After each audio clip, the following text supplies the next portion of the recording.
Hello दोस्तों, स्वागत है आप सबका मेरे इस यूट्यूब चैनल एजुकेशन हब में। मैं Naushad Ahmad, assistant professor. I have more than 5 year research experience as well as more than 5 year teaching experience.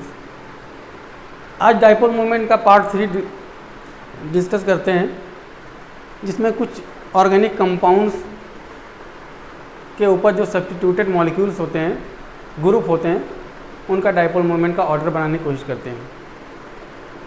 तो लास्ट वीडियो में मैंने बताया सिमेट्रिकल मॉलिक्यूल का 0 होता है,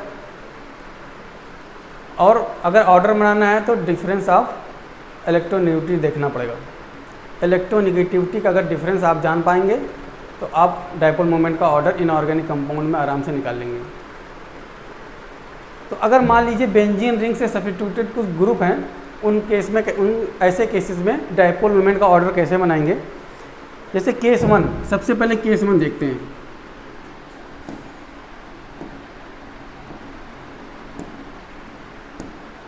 तो केस 1 क्या है?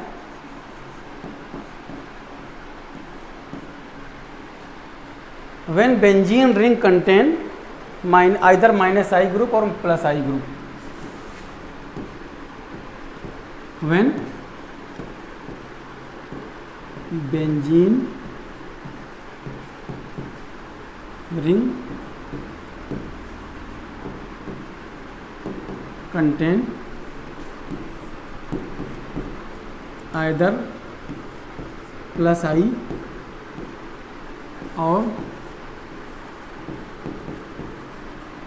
Either -I group.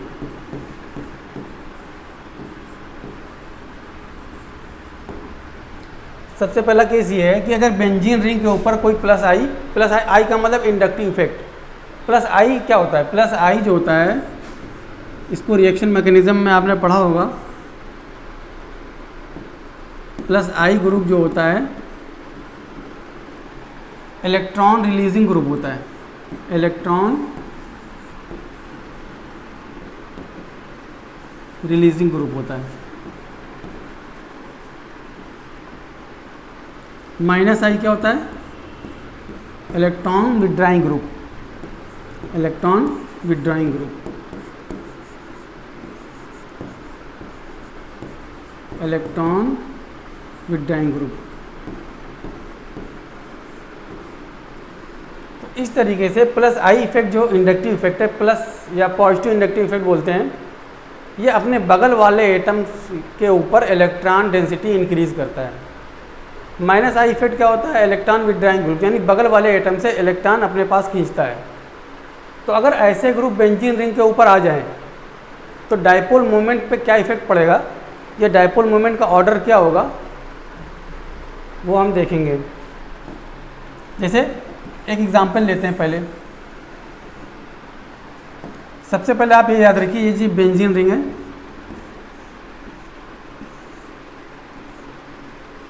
यहाँ पे एक +I है और एक -I है, X और Y।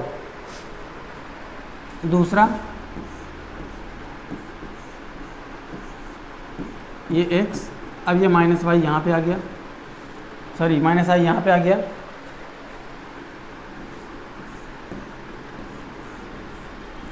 ये बेंजीन रिंग है, -I यहाँ पे आ गया, Y। अब मान लीजिए 3 कंपाउंड दिए हुए हैं, एक X की वैल्यू +I है और Y की वैल्यू -I है। तो ऐसे केस में आपको क्या करना है? सबसे ज़्यादा आपको लेना ये आर्थो, ये मेटा, ये पैरा। Ortho, Meta, para. तो इस केस में सबसे ज़्यादा आर्थो वाला होगा, फिर मेटा वाला केस होगा, फिर पैरा वाला केस होगा। ये याद रखिए। ऐसे कंपाउंड के केस में सबसे ज़्यादा डाइपोल मोमेंट किसका होगा? आर्थो का होगा, फिर मेटा वाले का होगा, फिर पैरा वाले का होगा। तो इसके बेस पे हम ऑर्डर बनाएंगे। जैसे एग्जाम्पल हम लेते हैं, एक एग्जाम्पल लेने जा रहे हैं।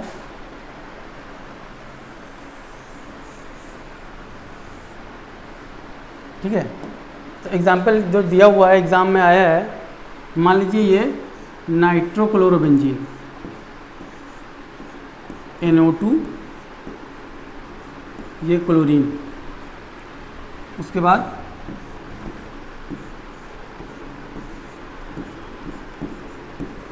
NO2, एक क्लोरीन आ गया मेटा पे,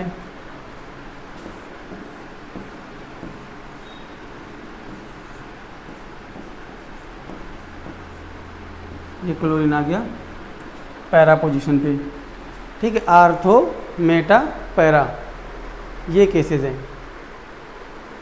तो मैंने बताया कि ऐसे मॉलिक्यूल्स या तो वो उनके ऊपर प्लस आई इफेक्ट हो या माइनस आई इफेक्ट हो, या एक प्लस आई हो एक माइनस आई हो।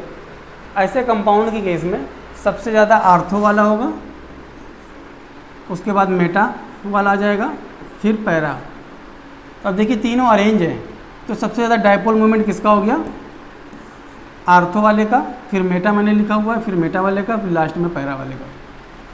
तो इस तरीके से ऑर्डर आप बना दीजिए। अगर बेंजीन रिंग के ऊपर या तो प्लस आई है या माइनस आई है। अब दूसरा एग्जांपल लेते हैं।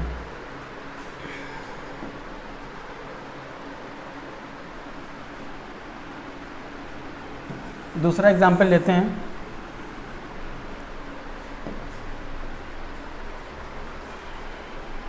दूसरे एग्जांपल के लिए क्लोरोबेंजीन ले लेंगे। तो मान लीजिए जैसे ये है,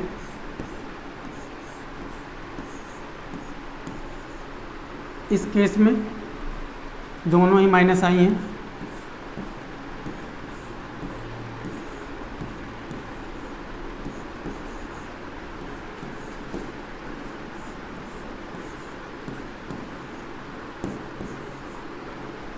अब आप इसका ऑर्डर बनाइए। इसका ऑर्डर बनाने के लिए आपको वही तरीका याद रखना पड़ेगा जो मैंने अभी पहला केस बताया है। तो ऑर्थो वाला सबसे पहले आ जाएगा, फिर मेटा वाला आ जाएगा, फिर पैरा वाला आ जाएगा,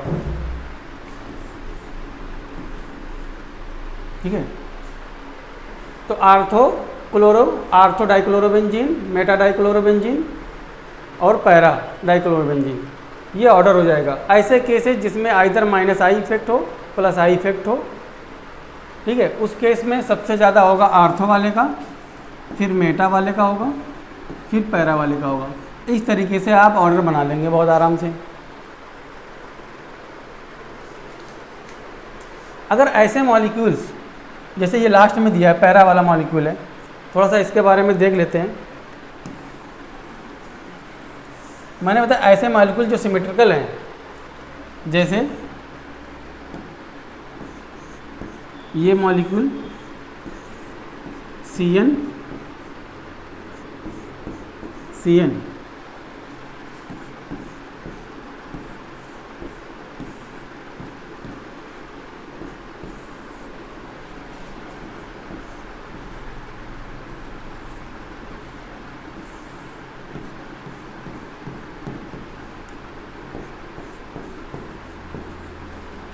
तो जो इससे पहले मैंने केसेस बताए हैं आर्थो मेटा पैरा, एक्चुअली में ये उसी तरह का कंपाउंड है पैरा वाले। क्योंकि पैरा वाले पोजीशन पे यहाँ देखो हर जगह पैरा पोजीशन पे ही ग्रुप जुड़ा हुआ है, तो एक्चुअली में पैरा वाला सिमेट्रिकल मॉलिक्यूल है। कुल मिला के ये बात है, जो जितने भी पैरा वाले मॉलिक्यूल होते हैं वो सिमेट्रिकल हैं और उनका डायपोल मोमेंट 0 है। तो इसका भी 0 होगा, इसका भी डायपोल मोमेंट 0 होगा और इसका भी डायपोल मोमेंट 0 होगा। तो अगर 4 कंपाउंड या 3 कंपाउंड दे दे, उसमें कोई पैरा वाला दिख जाए, सेम प्लस आई इफेक्ट या माइनस आई इफेक्ट है इसके ऊपर, या plus I either plus I group जुड़ा है या माइनस आई ग्रुप जुड़ा है, और वो पैरा पोजीशन पे हैं, तो इसका मतलब उसका डायपोल मोमेंट 0 पहले कर दीजिएगा। तो उस ऑर्डर में सबसे पैरा वाला सबसे लास्ट में आ जाएगा। फिर आपके लिए ऑप्शन कम हो गया, फिर आपको 2 या 3 में से एक देखना रहेगा। उसमें भी अगर प्लस आई है, either plus I either minus आई, तो आर्थो वाला पहले आएगा, फिर मेटा वाला आएगा। तो पैरा वाले कंपाउंड का डायपोल मोमेंट 0 हो जाता है। इस केस में 0 नहीं होगा, जैसे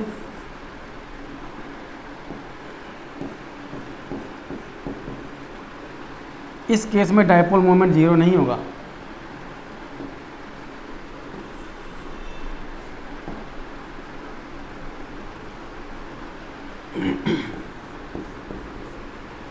इस केस में डायपोल मोमेंट 0 नहीं होगा क्योंकि ये सिमेट्रिकल मॉलिक्यूल नहीं है।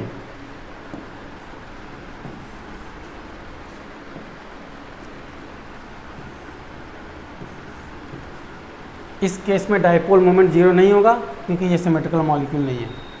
तो अनसिमेट्रिकल मॉलिक्यूल का डायपोल मोमेंट जीरो नहीं हो सकता है। तो इस तरीके से आप ऑर्डर बना लेंगे किसी भी कंपाउंड का। एक और एग्जांपल लगाते हैं, जैसे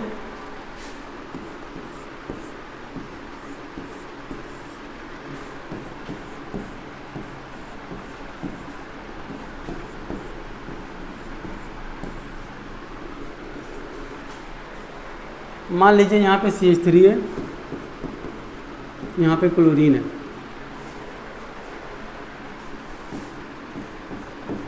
CH3 है, क्लोरीन है।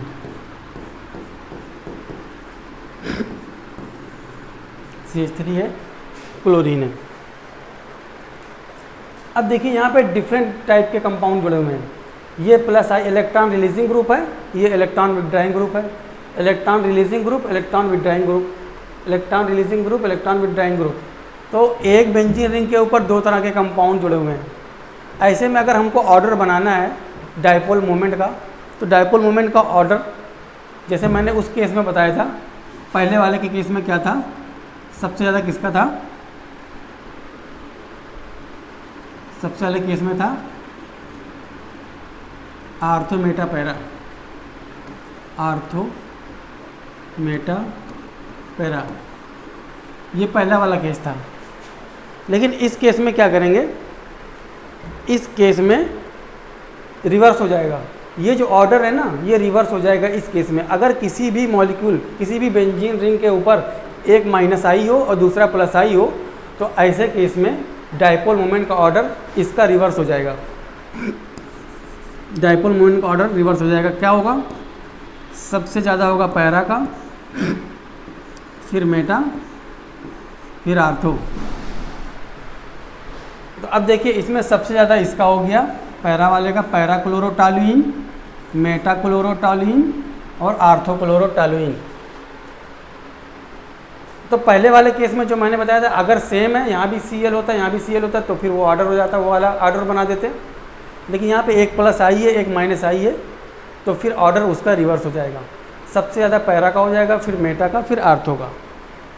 तो इस तरीके से हम कंपाउंड को अरेंज कर सकते हैं उनके इंक्रीजिंग या डिक्रीजिंग ऑर्डर के, डायपोल मोमेंट के ऑर्डर में। तो एक्चुअल में डायपोल मोमेंट वेक्टर क्वांटिटी है, ये एंगल पे भी डिपेंड करता है।